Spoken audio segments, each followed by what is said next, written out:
TIAA is on a mission. Why?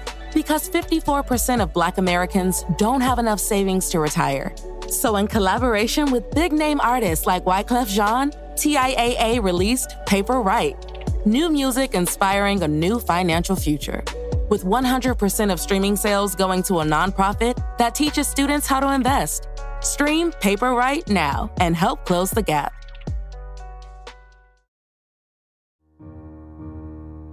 Inspired by the life of the savvy and ambitious Colombian businesswoman Griselda Blanco comes a new Netflix original limited series. Griselda tells the story of a devoted mother who, with her lethal blend of charm and relentless savagery, creates one of the most powerful cartels in history. Witness Sofia Vergara's captivating transformation into the godmother of the underworld. Griselda, now streaming only on Netflix. Hey everybody. Producer Matt here. Unfortunately, Gelsey and I both have crazy schedules for the month of July. For a quick shout out, if you want to meet me, you can go over to the Geekscape booth at 3919 at San Diego Comic-Con this year. But for the next week or two, you're going to hear a few old episodes of podcasts that I produced that Gelsey was a part of. And you'll hear me on both of the episodes that I'm releasing. But I hope you still hang on, enjoy these, maybe even check out the shows that the audio is from. And we'll be back with some regularly scheduled Before My Time content very, very soon. Thank you for being understanding, and we can't wait to provide you more awesome episodes in the very, very near future.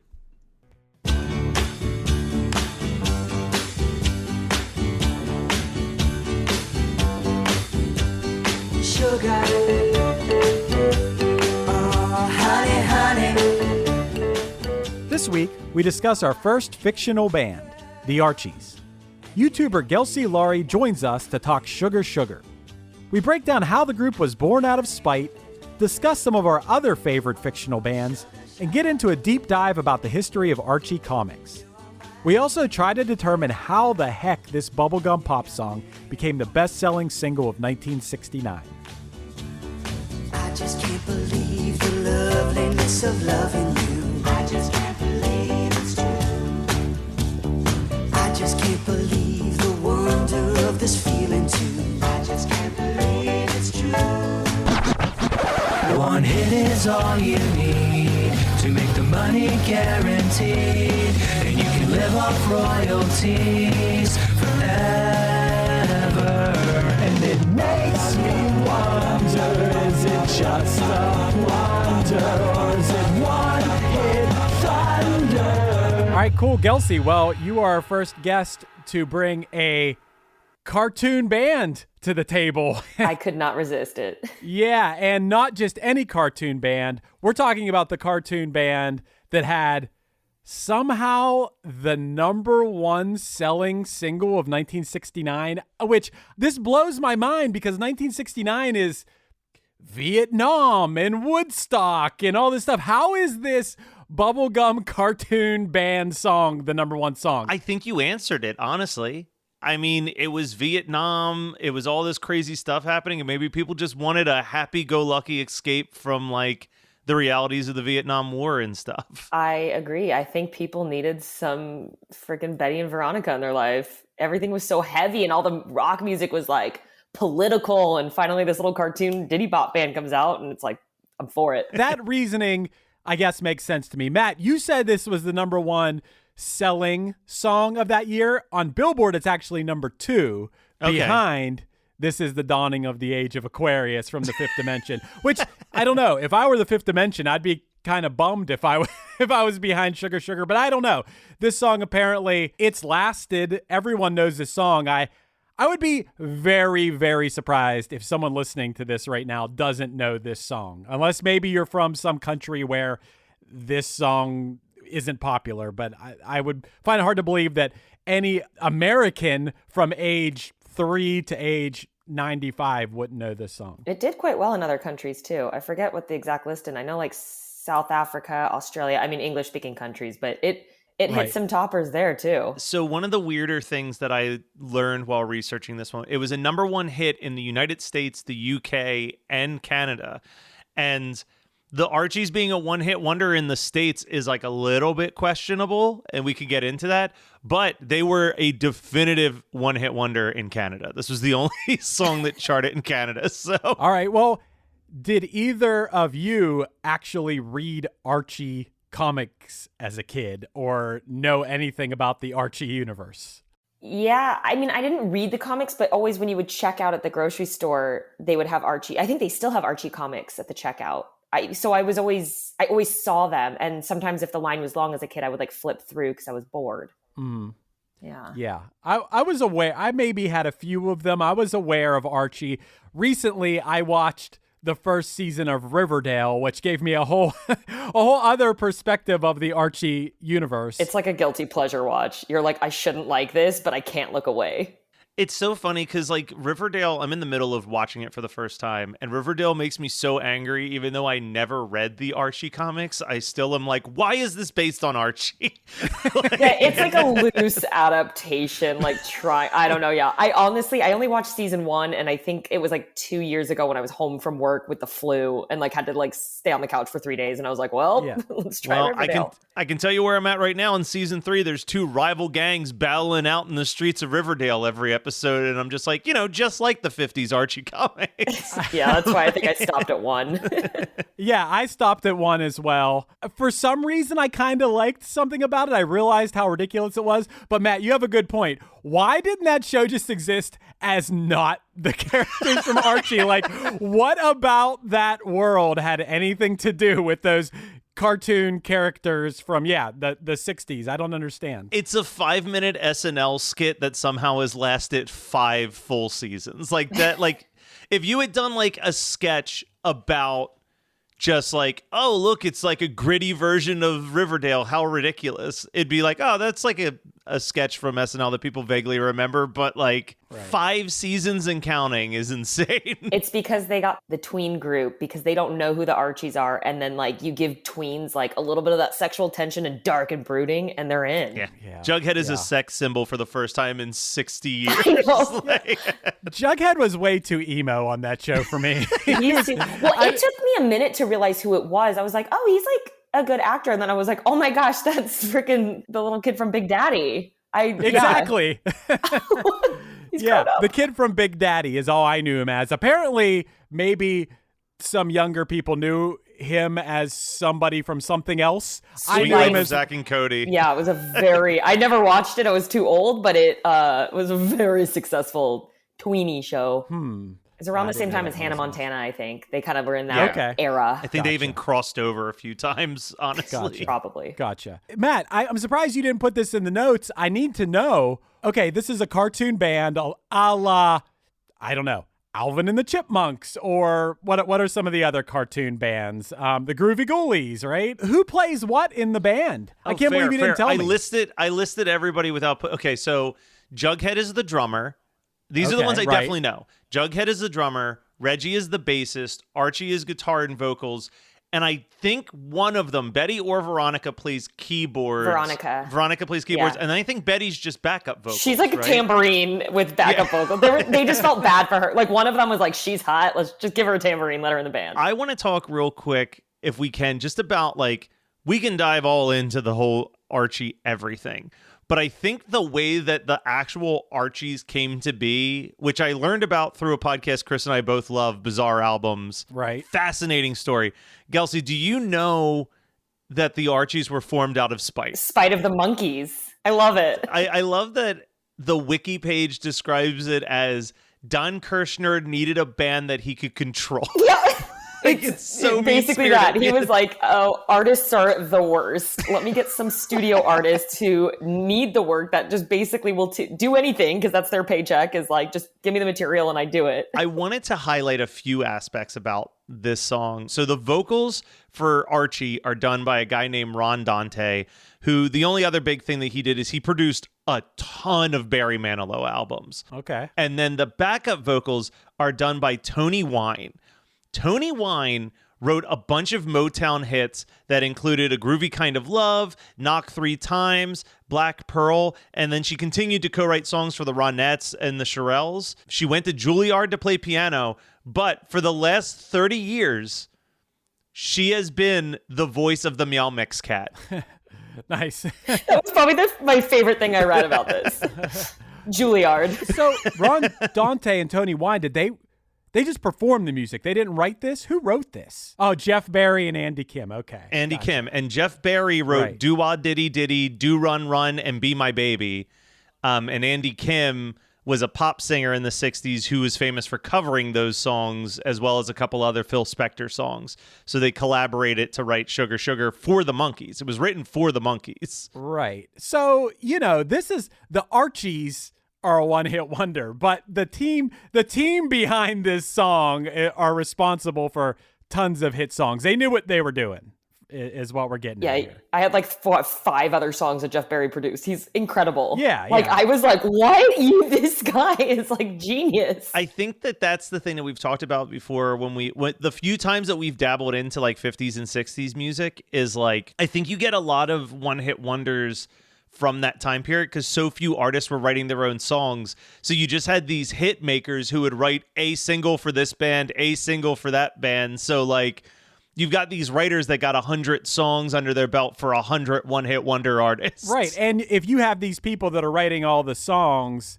now this doesn't really apply to like these Motown groups who are absolutely amazing, but these songwriters could write songs for somebody that's cute or a cartoon band, and you have that extra layer of like, oh, we got our thing, how we're going to sell this thing before they already know how they're going to sell it before the song even comes out. So I don't know, it's a little bit of an advantage, I guess, right?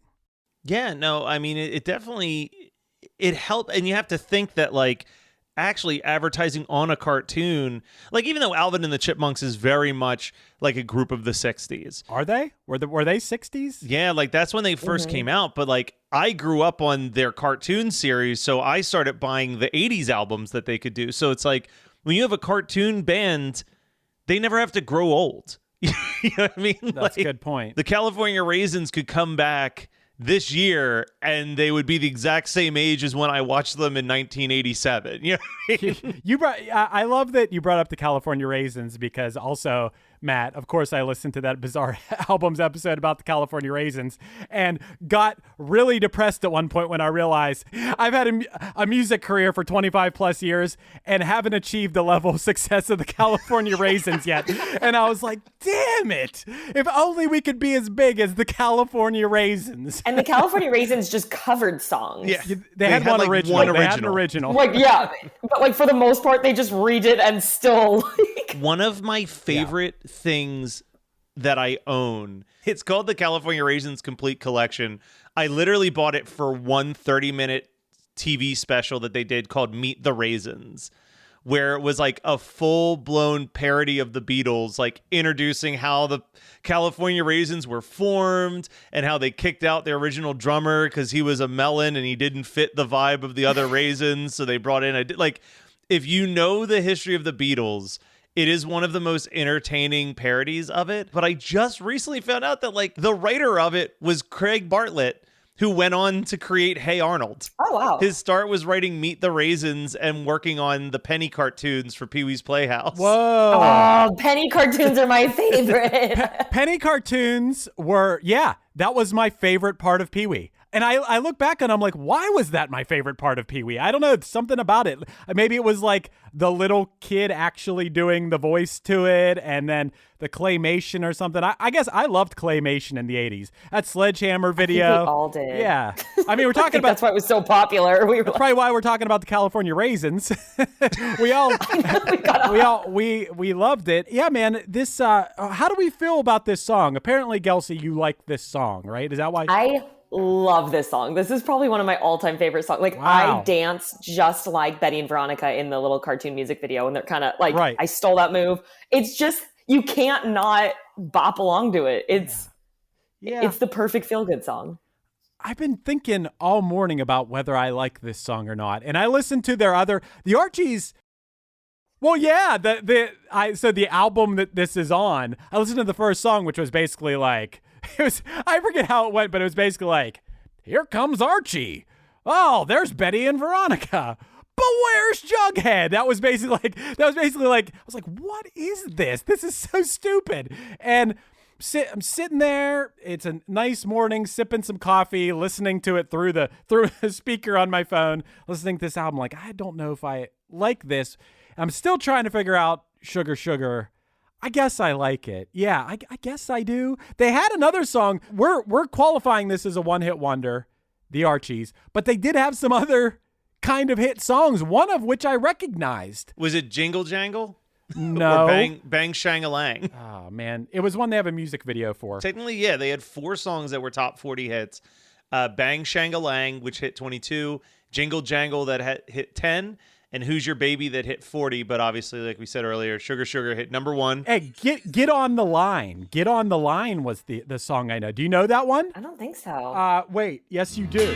Get on the line. Get on the line for love. Hey, get on the line. Get on the line for love. I know it because I heard it, I think yesterday or the day before. I had it playing while I was doing stuff. I know that on, song. That one did come on, and I was like, okay, I'm not mad. Because the other ones I was like getting like roller skates, bicycles, and you. I was like, I'm mad. Yeah, yeah. That song is making me really mad. Like it was like when I used to have a project due at school, and you do it like right before the bell rings, and like that's what they handed in was that song. Right. Yeah. Yeah. It's that. Yeah. It is bubblegum pop to the point where they probably have a song called Bubblegum. The other songs are not good, but they did have some other songs that charted. I don't know. Maybe the kids were buying them. I mean, I guess we got to remember sometimes that, like, yeah, I'm over here. I started this episode by talking about Vietnam was happening and, you know, you have all this social unrest and stuff like that. But who buys albums? It's kids. They weren't concerned with that. They were watching Saturday morning cartoons. So, yeah. And I still think it's in that generation. Like, like Vietnam was the first time that there was like that huge, like, revolt. We don't trust our government. We don't, there. But I think it was still because it's kind of coming out of the early 60s and even the generation of the 50s. There were still a lot of suburban families, I think, that shielded, like pretended that wasn't existing. And they were still trying to live their like perfect Stepford lives. And so I think a lot of kids bought into this, but they were just so sheltered still. I think people were still trying to live in that past. Yeah, that makes sense. And, you know, when I'm looking at like what else was popular on this Billboard list where I have Sugar Sugar as number 2, Temptations, I Can't Get Next to You's on that list. Rolling Stones, Honky Tonk Women. But the Sly and the Family Stone, Everyday People. Now that's a song that makes me think of that era. For sure, you know, and Honky Tonk Woman was the song that Sugar Sugar unseated as the number 1 song the week that it peaked on the charts. You know, I'm going to sound like a guy who doesn't know what he's talking about whatsoever, but I don't even know what Rolling Stones song that is. Honky Tonk Women? Yeah. It's the honky tonk women. Give me the honky tonk blues. Okay. I'm a huge Stones fan. Like, huge. It's funny, like, for how much I love the Beatles and the Beach Boys. And I don't really go into, like, the Stones or Led Zeppelin or Pink Floyd. Like, I don't know anything about those bands. They're a little more grimy. I always say, like, between the Beatles, because I used to be a huge Beatles fan, and then as I got older, the Stones took over. And the Beatles derive more from pop rock. Right. The Stones are more blues rock. Okay. So even the Stones were like, we're bluesmen. And they would go to the Deep South and like go to like these grimy blues clubs. And like their B-sides are like legit hardcore blues. Well, and I just was having a talk with a friend the other day about this because I'm like one toe in right now with the Stones. Like I'm just like really starting to get into the waters we'll of talk that. Later. But like the thing that I noticed with them is like, first off, I always imagined the way it's always been set up for me is like it is the Beatles versus the Stones, 1968 or whatever. But it's like really the Stones didn't start to blow up in the States until after the Beatles. Like it was way more like the Beatles versus the Beach Boys during the time that the Beatles were a band. But also that like every B-side by the Stones I've heard is so much better than any single by the Stones. Like like when I hear like a random, you know, I watch a lot of arty indie films like Wes Anderson has introduced me to Rolling Stones songs that I like a lot that sound nothing like the songs that I had grown up listening to by the Stones. That's the thing is I think a lot of people like their hits are great. I mean, I love them, but their hits are the epitome of like classic rock. And you think like Honky Tonk Women's a perfect one, Paint It Black, whatever, you know, Satisfaction. Those are but when you go to their B-sides, there's some good. Yeah, you get into like the She Smiled Sweetly or 100 Years is like my favorite Stones song currently. Okay. Sweet Virginia. I don't know. I mean, they get down to like you could be on a back porch and you're like, this is good. I love this. And Chris, the stuff that I was seeing on some of the biggest selling singles worldwide, obviously Archie Sugar Sugar was on there, Honky Tonk Woman by Rolling Stones was on there, Get Back by the Beatles was on there, which like I don't even really think of as like that big of a song for the Beatles, but I guess so. And then I think this was one of his last hits, but Elvis Presley's Suspicious Minds was like a huge song in 1969. The best Elvis song. Or no, second best. That's the second best Elvis song. What's the first? Can't Help Falling in Love's the best Elvis song. I mean, when UB40 does it. I would take the UB40 version of Can't Help Falling in Love over any Elvis song performed by him. I'm not even joking. It's interesting, like you going through all like the hits. It's one thing I didn't do is actually see what was kind of running up next to this song. And everything you say sounds very, you say, oh, these were the 69 hits. And I'm like, yeah, that makes sense where we were in with music, with political, this, that. It's like this one totally stands out as, I thought this actually came out earlier. When I was doing research, I was like, oh, this has to be like 64. Mm-hmm. Yeah. I would have given it like, I wouldn't have bet past 66. Yeah, this is doing and the Beatles 5 years after the Beatles stopped doing this sound. And like old Beatles, like very, again, like cutesy, just kids next door. Like, and I think maybe again, because it did so well was everything it was up against. It was like the last bit of that innocence before we get into like the rock of early 70s that goes into disco. Yeah. And, it just, I think everyone wanted to hold on. Even in that same vein, the day that, so it peaked at number 1 on September 20th, 1969. And like some of the other songs on the charts, like I said, Honky Tonk Woman was on there. Green River by CCR was on the charts at number 3. A Boy Named Sue by Johnny Cash was at number 4. And Get Together by the Youngbloods was on there. So yeah, like still just these very, like songs that you hear and you either hear, like Boy Named Sue is an angry song to me. Yeah. And then like Green River and Get Together are like quintessential like Vietnam movie songs. Soundtracks and Nom. Actually, it was interesting because this song was released in May of 1969 under the Calendar label, and it didn't do that well. And so it was re-released mid-July under the Kirshner label, which both of them, Don Kirshner, it was his label, but he redid it and took the label off and gave it to DJs to play and was like, it's a mystery group. And everyone's like, who is this? And then it blew up and they're like, it's the Archies. and so they had to release it twice. So the first round, it kind of got lost. Yeah, I saw that May release, May 24th. And when we were listening on the porch with my girlfriend this morning, she went, I guarantee this was like a summer hit. Like, because I was trying to understand, like, why would this be in 1969 a hit? But I didn't realize, it didn't peak until the time of year that we're recording this, September. This doesn't feel like a September song. This is when. But it's like a Halloween anthem now. Anytime I go into like a Halloween store, I always hear Sugar Sugar because there's only so many Halloween songs you can play, throughout the season. And so any candy song they always play. And so I always hear it around. Wow, I didn't think of that. And it's crazy how little Halloween songs exist. For how many Christmas songs or whatever, like there's not really like what is the number one go-to Halloween song you think of? If I say name Monster Mash. Okay, yeah, that's that and Thriller, I feel like are the two main ones. Yeah, I think of Dead Man's Party, which I think that song's amazing, but that's an obscure one. I think I love that song, but I think that's more obscure. I think if I put that on for my parents, they'd be like, what is this? Right. I didn't think about that aspect, the Halloween aspect, but that makes sense. I was also thinking when I thought about this song, I was like, look at the lyrics. I'm like, what? I know this is bubblegum. Almost literally, we're talking about sugar and candy and comparing like, honey, sugar, you're my candy girl, and you got me wanting you. Whatever. People like candy. That you're talking about someone being, I assume, a sweet person. I don't know. Like, there's not really much to it. But then I was thinking about like all the 80s songs that this had to have influenced. Now, I'm sure this was influenced by there were definitely songs about people being sweet, like Candy Girl. Candy Girl. That one always is on Halloween songs too. Oh, wait, which I was one thinking of New Edition. So is I. Candy Girl. No. It's a. I know what song. Yeah, Candy. It's way too high to. Yeah, it's so good.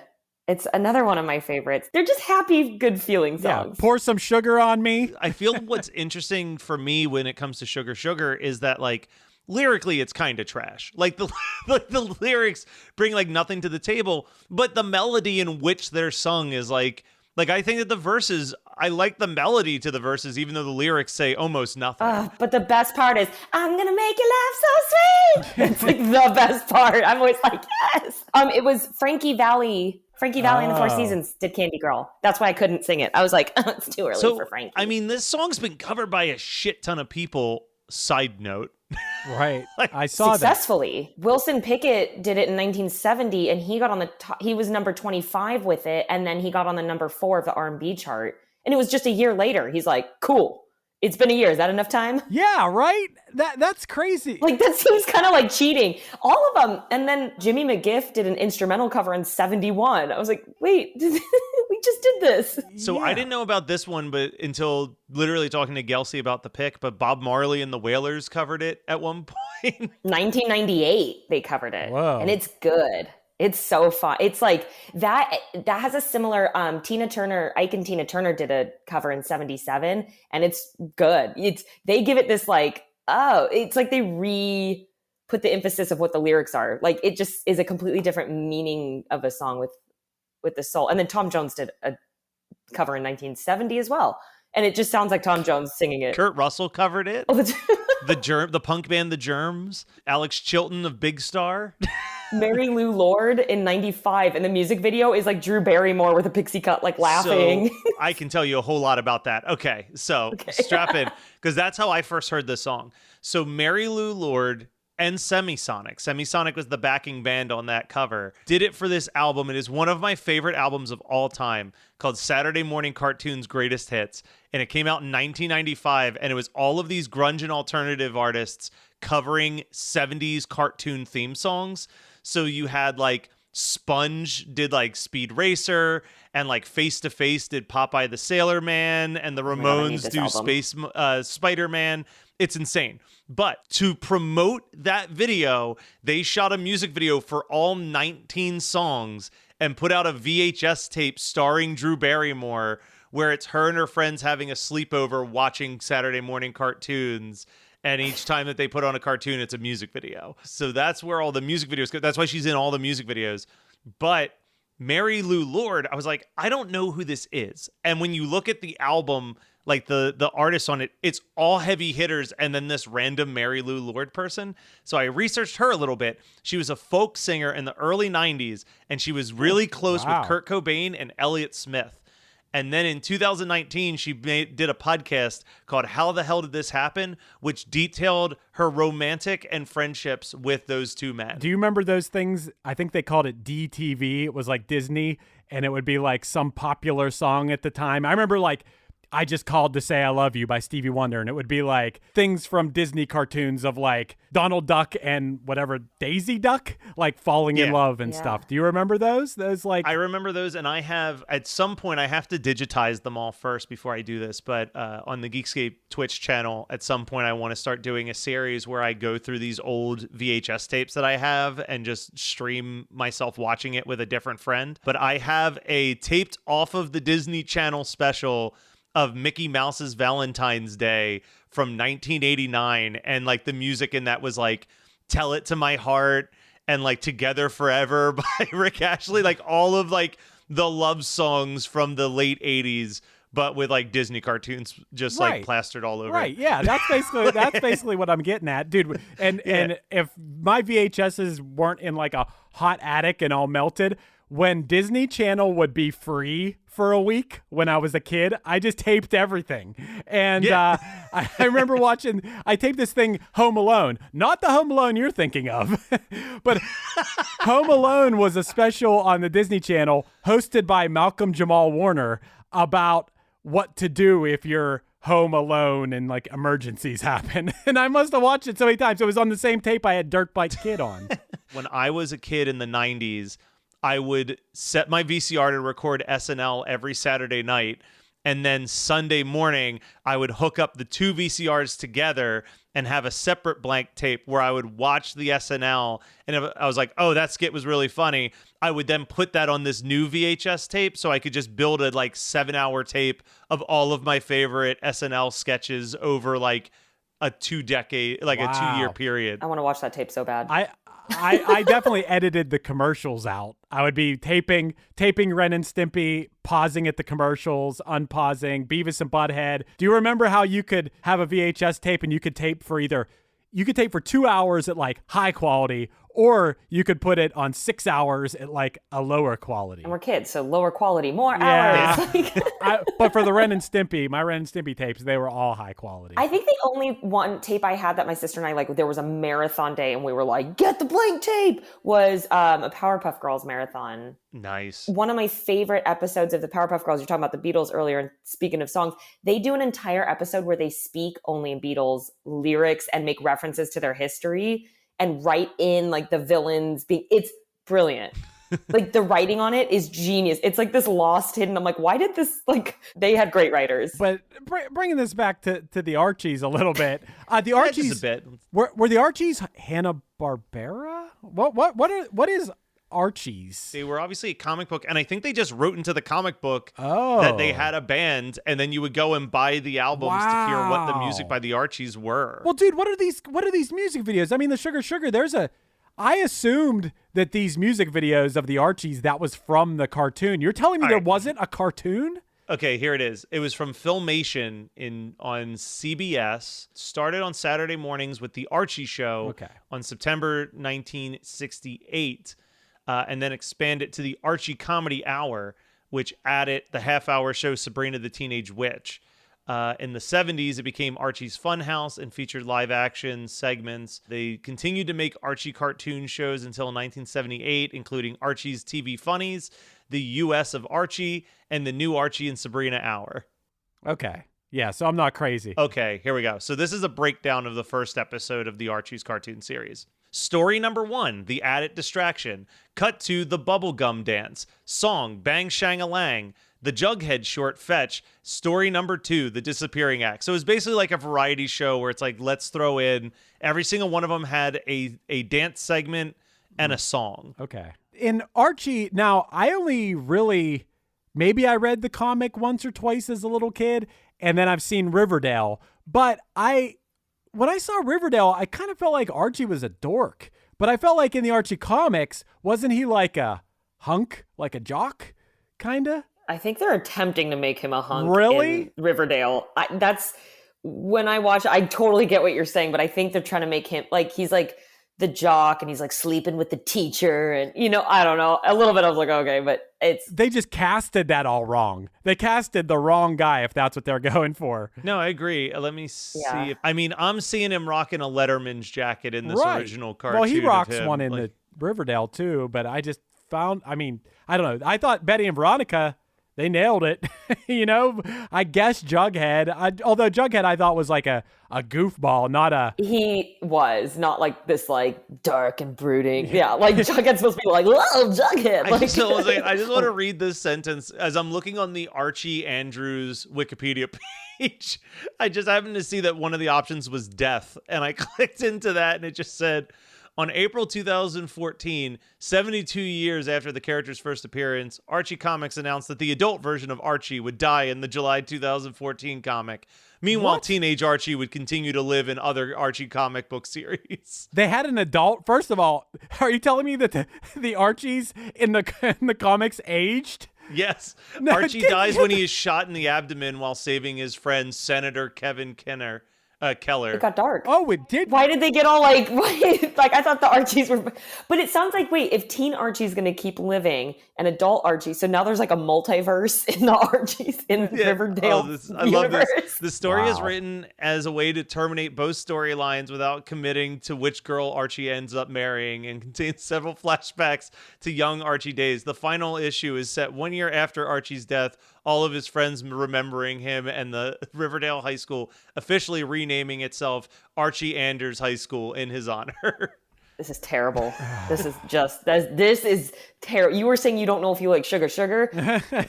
This is bad. The final page features Jughead, now the owner of Juggies, formerly Pop's Chocktail Shop, serving sundaes to 3 children who resemble Little Archie, Little Betty, and Little Veronica. Wow. Man, Okay. those got dark. Yeah. What happened? Man, oh man. All right. Well, The Archies. One hit thunder or one hit blunder is the question here. This is a tough one. This is a really hard one because No, it's not. I'm giving them the blunder. Sugar Sugar, great song.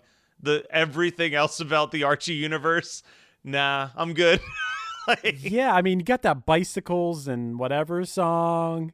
Yeah, they're a cartoon band. I don't know. Yeah, the song itself, I'm not even sold. I mean, I know, Gelsey, I know you're sold on the song itself. I get that.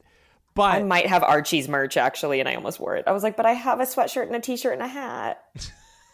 I'm not sure here. I'm not sure. I mean, I like the concept of a cartoon band. It kind of makes me want to start a cartoon band. Don't we know somebody who's doing something about a cartoon band? Oh, yeah, we do. We do. Robin Wilson from the Gym Blossoms has the Poppin' Wheelies, who, you know, made the whole album and about a rock band in space touring in a space van. And I think that's cool. Yeah, that's a good point, man. Maybe I'll hit him up. Can I get involved in this? Can I be a character on this, Robin? I can be the space tambourine in the back. Just invited the girl because yeah. I'm just kidding. Yeah, we could do that. All right, I'm gonna give the Archies the blunder. I think this is way too high for this song to be at a time where there was so much serious stuff going on in the world. I want to make a side note, talk about serious stuff. We're recording this on the 20th anniversary of September 11th, and the one point I wanted to make about this, and there's a lot of points you can make about that.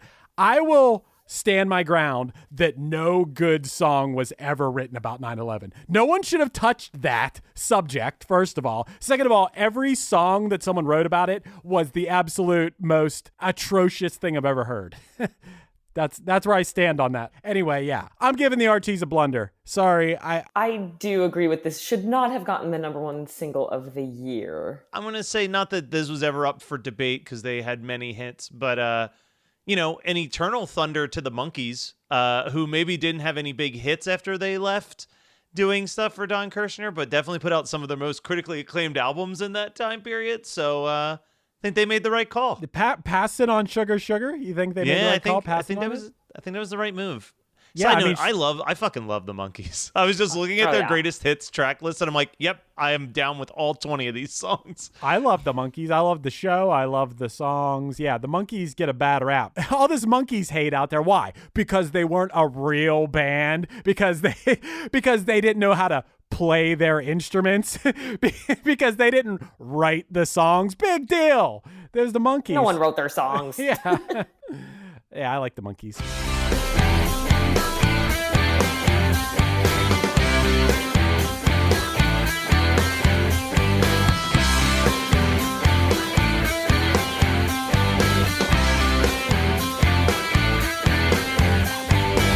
This has been One Hit Thunder. One Hit Thunder is hosted by Chris Fafalios of the bands Punchline, Pack, and Another Cheetah, and produced by Matt Kelly of Geekscape.net. Underneath me, you're hearing The World off the Punchline album, Action. Visit punchline.com for merch, new music, and upcoming shows. If you're a fan of this week's guest and haven't checked out her YouTube channel, search Gelsey Lori or use the links provided in the show notes to find her page. If you have any interest in podcasting, visit WeKnowPodcasting.com for how Matt and Chris can make your show sound as professional as possible. Let us know your thoughts on the show by emailing us at onehitthunderpodcast@gmail.com. Make sure to rate, review, and subscribe to us on your favorite podcasting app, and tune in next week for another episode of One Hit Thunder.